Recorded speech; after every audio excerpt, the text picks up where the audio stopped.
Wewe yule demo pale jinsi mjua yule demo. Yupi? Kile kidemo kilikuwa gana na nini? Kwa kinisumbua kishenzi kile. Silo mweupe yule?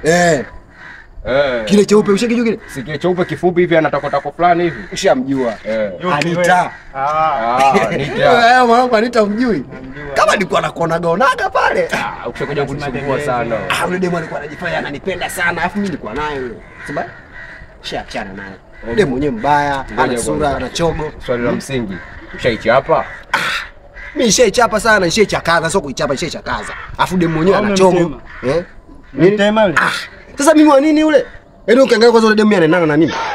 Mimi mwenyewe mzee wa kiredio, muda wote na kiredio changu mwenyewe nikitoka hapa nikipita mwenyewe pale mashabashaba nini? Nataka mtoto mwenyewe kidogo mwenye tanda. Sio mtoto kibombao kama yule mwanangu. Kwa hiyo kumbe yule ndio ulikuwa upo naye muda wote.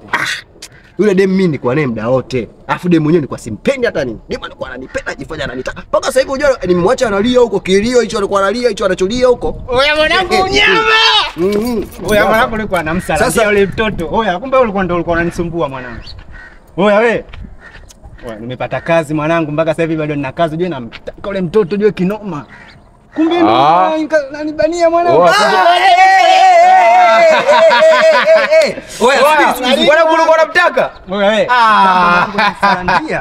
Wewe utaacha dala wewe. Mwanangu wewe bwana. Baridi mimi. Kama umemwacha mwanangu. Kwanza mimi nilikuwa sijui kama Anita demu wako mwanangu. Leo umekuja kusema masikio kumbe alikuwa demu wako. Lakini ushamwacha. Wakapunie. Sikia mwanangu nikupange bana. Unajua chani yangu ujue. Alafu nikwambia tu huko sijamwacha wala nini. Anita mimi nampenda ile. Alafu mimi ndo kila kitu. Wapi bwana hauna msimamo?